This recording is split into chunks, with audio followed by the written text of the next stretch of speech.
মহান আল্লাহ তার পরিবারকে এ ভার বহন করার তৌফিক দান করুন। আমিন। আমি আপনাদেরকে মাফ চাচ্ছি।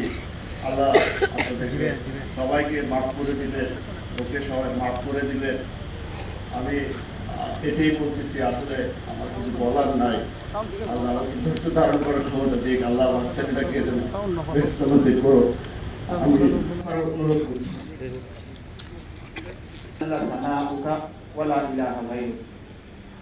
আমার তাকবীর হবে, হাত বাঁধাই থাকবে। ইব্রাহিম আমরা যেটা নামাজ আদায় করি, দুরূদ ইব্রাহিম পাঠ করব। দুরূদ পাঠ করার পর তৃতীয় তাকবীর হবে আলাল ঈমান। এরপর পর তাকবীর হবে, এরপর তাকবীর।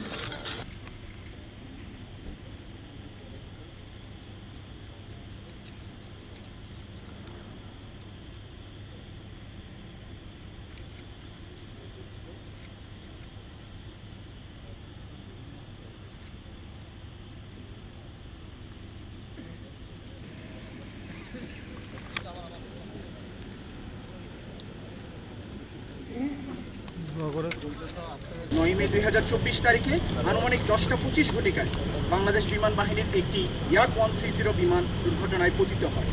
বিমানটি বাংলাদেশ বিমান বাহিনীর ঘাঁটি জহুরুল হক চট্টগ্রাম হতে উড্ডয়ন করে। উক্ত বিমানে বৈমানিক হিসেবে ছিলেন উইং কমান্ডার সোহান হাসান খান এবং স্কোয়াড্রন লিডার আসিম। দ্রুততার সাথে নিয়ন্ত্রণে আনেন এবং নিরাপদ অবতরণ করার প্রচেষ্টা করেন। অবতরণ করে বিমানটি লোকালয় এবং জনবসতির কোনো ক্ষতি না করে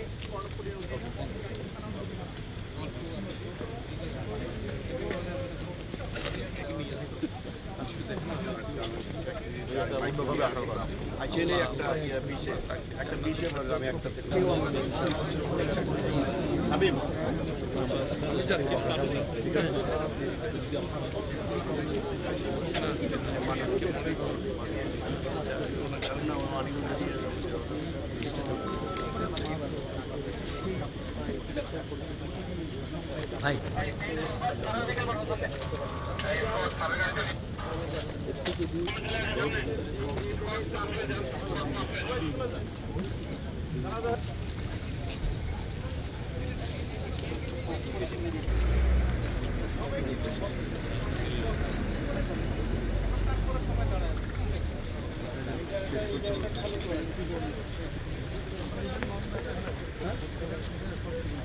वो तो खाते ही नहीं।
মোবাইল